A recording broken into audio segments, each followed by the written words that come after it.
What's up, guys? I'm Uncle Freedom, coming to you on a glorious and well-deserved day off. As I film this, it's the day before Thanksgiving, so happy Thanksgiving to all of you, even though you'll see this far after Thanksgiving, because just the nature of how videos upload. So as always, keep on keeping on. We're defeating the algorithm one day at a time, so like, subscribe, share, tell a friend. That's what keeps this channel moving. It's awesome, and if you're looking to help support the channel, take a look down below. You'll find a link somewhere that says support the channel. Click that. Those are my links. Anything you do there, if you were going to do it anyway and you use the links, it helps me out. And you get your cool gear, which is kind of the point. So it's kind of been a long time coming. New affiliate on my stuff. Everybody always thought I was an affiliate for Blue Alpha because I've always loved their gear. No, I wasn't, but I am now. So there's a link there. But today we're going to talk about a firearm that I have been pretty impressed with. So we're clear, YouTube. I'm in a safe area of my home, which I maintenance, dry fire, and work on firearms. There's Kevlar paneling behind the camera on the wall there because I dry fire down here, and because dry fire is important. So, coming on the heels of a bunch of videos that have come out recently, but I had some odd requests like, hey man, can we get back to some of the gun stuff? And I'm like, actually, you know what? It's coming. And this is the first one of those. Really, after the MOS instructor course, which you should have already seen at this point. So this is a firearm. I got in a couple of firearms from Shadow Systems. I got in the XR920, and then I got in the one I was really interested in, which is the XR920. So this is going to be a Glock 45 size. So what we've got here is we have a 17 length grip with a 19 length slide. This is the Foundation series from Shadow Systems. So what does the Foundation series mean? It is not the cool bougie version of Shadow Systems. I don't have the 10 barrel. I don't have the windows cut out in the slide. I have their version of a bone stock gun. And these were developed primarily around the fact that law enforcement needed something that was black, right? Because that's what we do. But all in all, fantastic firearm. So what are we looking at here? We're looking at a standard rifle barrel, match barrel at that. Polymer frame, striker fired 9mm handgun. We've all heard this story like 5,000 times because there is literally nothing new about a polymer framed striker fired 9mm handgun. It's just not. But what we're starting to see is companies like Shadow Systems, along with a few others out there, are really taking the humble Glock and turning it into what we kind of always wanted to do. And let's be realistic. So when we talk about Glock, also clear, you know, a lot of guys see something like this guy, which is my Gen 5 45 with an acro, right? And this is a Gucci'd out, decked out Glock, right? And this is what people think of, and this is thousands of dollars to do. A lot of people don't want to spend the time and the money like curating out all the little bits and pieces to make their firearm their own. So something like Shadow Systems does actually give you a better option. I get a much better beaver tail on this guy. I get fantastic grip texture. I mean, it's not tear the skin off of your daddy tummy kind of thing, but it's very good. Like I don't lose grip. Comes with a couple of different back straps, so you can add that Glock hump if that's kind of your jam. Standard light rail with a Glock size, the universal sized deal on there. And then it comes with this mag well we've got on here. 3 mags. They're Magpul 17 round mags. Their trigger is a flat-faced design. Pretty cool all the way around. Gen 4 styled mag release, but it is extended ever so slightly. A little bit of a long, elongated slide stop. Pretty decent factory sights that you see in here. I've got a green dot in the front with tritium, and then a fully blacked out serrated rear, which is how I like to have my stuff done. So this is where Shadow Systems kind of does their own thing, right? See, because back in the day, before Shadow Systems really took a foothold, we had things like the Zev OC9, which was kind of this, but unobtainable and extremely expensive. But now we're doing this at a less expensive price. How much less expensive, you may ask? Well, YouTube has gotten really weird about me saying gun prices. So I'm not selling this firearm, YouTube. In fact, I'm not even giving it back to Shadow Systems. I'm going to keep it. I'm simply educating the good members of my audience as to how many galactic credits or beans or burritos it would cost in which to buy this thing. And in this case, it would be about 600 burritos. to get your hands on one of these guys, which is not a bad deal. We're talking $600 for an optics ready, co-witnessing sights, match grade barrel, very good frame, very good texture, magwell included, 9mm service handgun. Because make no mistake about it, this is not a range plinker. They have range plinker versions. This is a duty handgun. This is out of the box made to be a duty firearm. So, like I said, we get the replaceable back straps, we get 3 magazines, we get the magwell that comes on this guy, a very good trigger, though we're going to get into some things I don't like here in a little bit. Maintains all of Glock's safeties, which is a big deal. So that means we have all of Glock's safeties, the trigger, the inertial safety, we have the firing pin safety, we have everything Glock designed into the firearm still here in Shadow Systems variant. Now, in shooting this thing, so I've had this guy for a couple of months, and I'm about 2,900 rounds in on this firearm. I use it as a part of every range day, at least for a little while. And what I elected to mount on this guy was the Hollow Sun 407. Now, what you'll notice is this is an incredibly deep optics cut, and this is an area where Glock could take notes. So what Shadow Systems has done with their optics mounting platform is you get 3 spacers and you get 2 sets of screws. And then you look up inside of their little notes that come in your book, and it tells you which screws and which spacer to use and if that spacer should go before or after the optic. So I'll try to get this on here. So if you see at the back of my optic there, just in front of the rear sights, there is a black polymer spacer. These screws that hold this optic in are that long. They go all the way down inside of the slide, and because of the way this is set up and it's very universal in its footprint, this Hollow Sun sits low. I get co-witness with the sights that come from the factory, lower third, which is where I want them anyway, but it is incredibly robust. Like, you're not knocking this thing off this gun. Like, Shadow Systems really did something when we start talking about their optics mounting solution. Probably one of the coolest systems out there that we don't have to get ultra proprietary about, you know, like the agency system and stuff like that. This is just Shadow Systems' patented deal, and it's really freaking cool. It is an exceptionally well done thing. It is very robust. It's just tough. There's no concerns about this thing coming loose, losing zero, anything. I've been very impressed with their optics mounting platform. I love their sights. Their sights are incredibly good. I love their grip texture. I love the beaver tail. And it's stupid accurate. Like, consistent 1-inch circles at like 15 and 20 yards accurate. Like, it's a good gun. So, what didn't I like, though? Because that's a bigger question, right? Because I can stand here all day and blow smoke up your butt about, this is the greatest thing since sliced bread. Because Shadow Systems sent this out to me, not to make this video. In fact, when we talked about it initially, it was a totally separate thing. And I was like, well, I'm going to do it anyway, so cool. So no, this is not because of this video. This was actually a law enforcement thing for me to test out as a possible option for a duty to shoot handgun. But there are some things I don't care for. The biggest one, like, there's very small ones. Like, I hate the fact that they used the Glock rail key instead of a 1913 slot. Even Glock realized that was a terrible idea because all the Gen 5 Glocks have a standard 1913 cut. Now, maybe there's a reason they did for it, but I don't know what it is. Because all my lights that are for Gen 5 Glocks and stuff have, like, the Picatinny piece, and I have to have, like, one thing set up. Like, this is set up just for the Glock so that I can run it on here.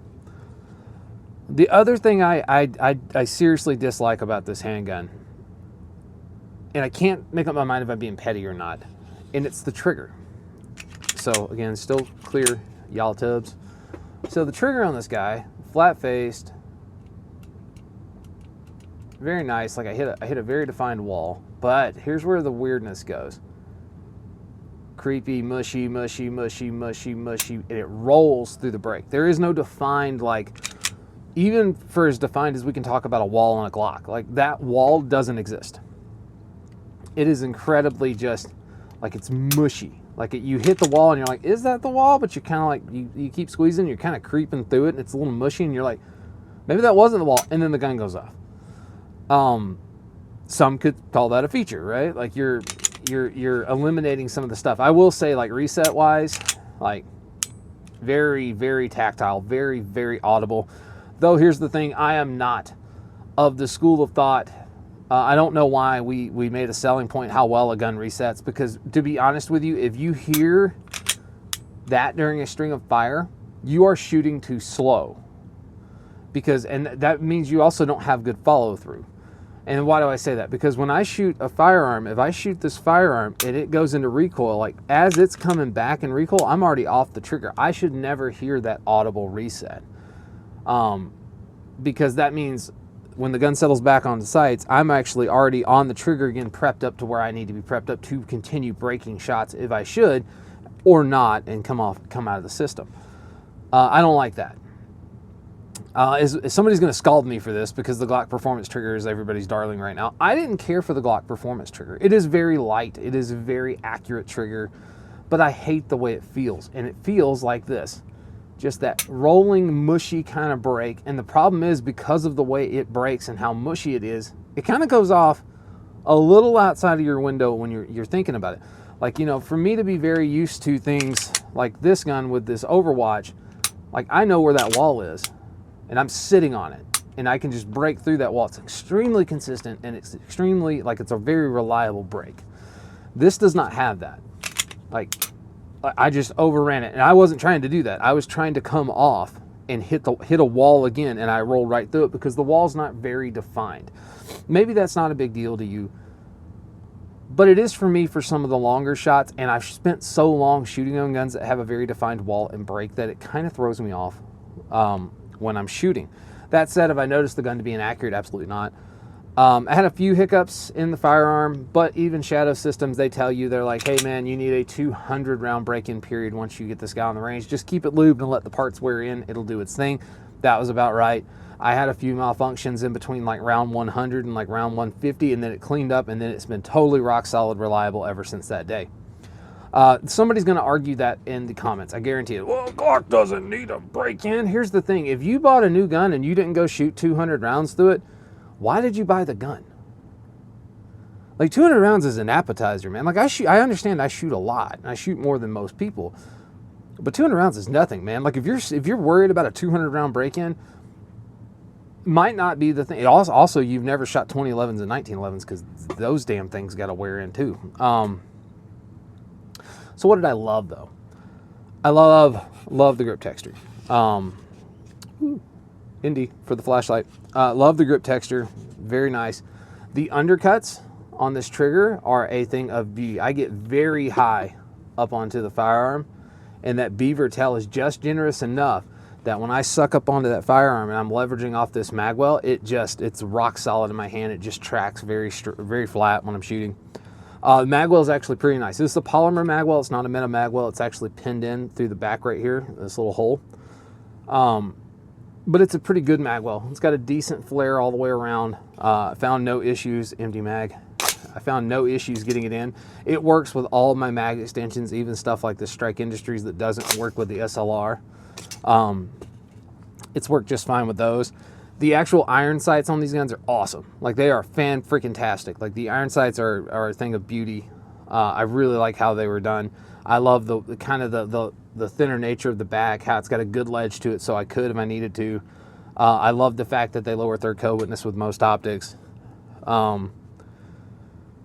This will fit in the majority of holsters for a Glock 19.